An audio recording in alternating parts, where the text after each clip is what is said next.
요즘 각국에서는 보다 많은 사람이 섬에 살도록 지원하는 정책을 펼치고 있습니다. 예를 들어 아일랜드에서는 섬에 집을 사서 이주하는 국민에게 우리 돈으로 1억 2,700만 원까지 지원한다고 합니다.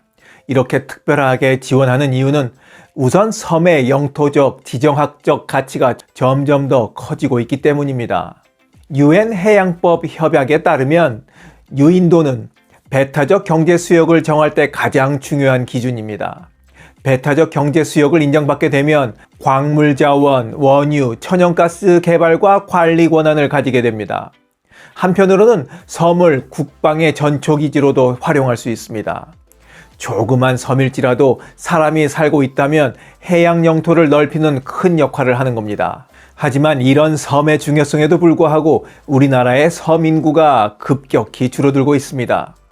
지난 7년간 우리나라의 섬 인구는 5.7% 감소했는데 이는 전국 평균 인구 감소율보다 약 8배 높은 수치입니다. 섬에서 인구가 쭉쭉 빠져나가고 이러다가 많은 섬들이 무인도가 될 지경인 겁니다.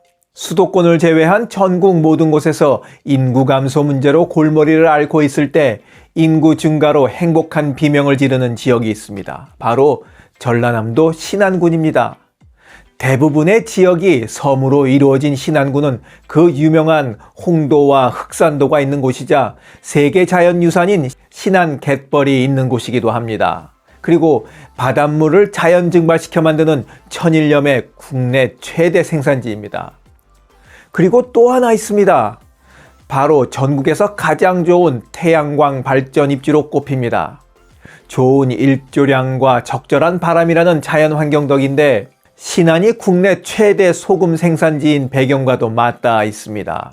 태양광 발전에 적합한 입지 요건만 갖춘 게 아닙니다. 실제로 서울의 약 22배에 이르는 면적을 갖춘 신안군은 태양광 발전단지가 가장 많은 지역이고 세계 최대 태양광 발전소도 신안군에 있습니다.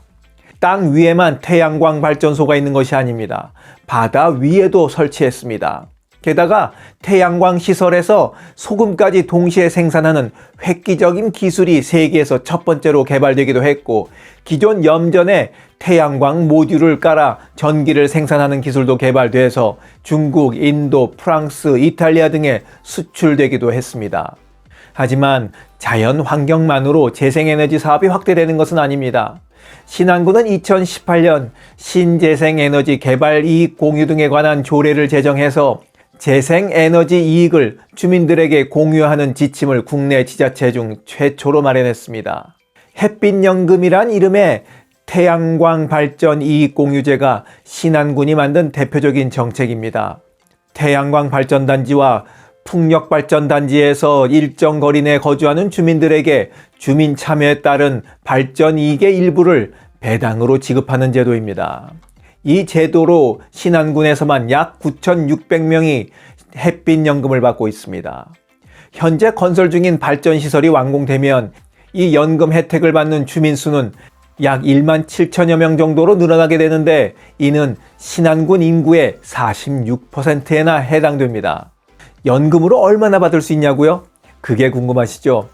연금 액수는 연간 최저 80만 원에서 많게는 수백만 원에 이릅니다. 이뿐만이 아닙니다. 지역 인구 소멸을 해소할 방안으로 농협과 업무 협약을 맺어 18세 이하 아동들에게는 연 7.5% 금리의 통장을 만들어 이 통장에 일정 금액을 넣어주는 형태의 햇빛 아동 수당도 만들어서 지난해부터 신안군에 거주하는 아동들에게 지급하고 있습니다. 또 일섬 1뮤지엄 정책을 펼쳐서 섬마다 미술관, 박물관을 건립해 지역 주민과 이주민들에게 문화생활을 즐길 기회를 더 넓히고 있습니다. 이런 정책을 펼친 결과 신안군은 2014년에서 2022년까지 8년간 인구가 13%까지 줄어들었는데 지난해를 기점으로 반등하기 시작했습니다. 인구수가 유사한 전남의 다른 군들은 인구가 계속 감소하고 있는 것과는 대조적인 것은 물론 전남을 통틀어서도 유일한 기록입니다. 햇빛연금 지급 지역인 한읍에서는 1년 새 인구가 4.5% 성장하기도 했습니다. 신안군의 햇빛연금 혜택은 더 넓게 펼쳐질 계획입니다. 신안군은 태양열뿐만 아니라 풍력 발전도 아주 활발하게 진행 중인데, 이에 따라서 햇빛연금 혜택을 받는 군민들도 더 늘어날 전망입니다. 또 햇빛연금 혜택을 받지 못하는 읍면의 18세 미만 아동 2,000명에게 상하반기 각 20만 원씩 연간 40만 원을 지급하고 있는데, 이를 연간 최대 120만 원까지 점차 늘릴 계획을 진행 중에 있습니다. 결국 인구 소멸은 경제와 맞닿아 있습니다. 먹을거리가 있으면 인구가 늘어나게 되는 거죠. 제발 다른 지자체들도 엄한 일회성 축제나 무슨 커다란 조형물 세우는 헛짓 하지 말고 지역에 맞는 경제정책을 펼치면 사람들은 다시 돌아온다는 사실을 잊지 말기를 바랍니다. 지방 인구가 다 줄어들고 있는 시대에 인구가 다시 늘어나는 지역도 있다는 소식을 전해드리면서 오늘 이야기 마치도록 하겠습니다.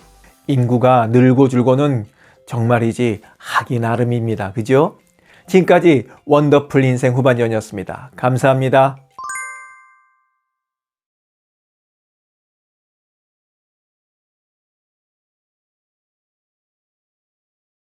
자랑질, 지적질, 아는 채, 있는 채 하는 사람들에게 지치셨죠? 상대방의 얘기 경청하고 익은 벼처럼 겸손한 사람들이 모인 곳이 있습니다. 바로 네이버 카페 실버들의 전성시대입니다. 너무 가깝지도 너무 멀지도 않은 친구가 필요하다면 네이버 카페 실버들의 전성시대로 오시면 됩니다. 아래 댓글란 맨 위에 초대글을 올려놓을 테니까 클릭하고 들어오시면 아주 간단하게 회원가입이 됩니다. 아참, 냉소적이고 비아냥거리고 자기주장 강하고 남 얘기에 이죽거리는 분은 죄송하지만 절대 사양합니다.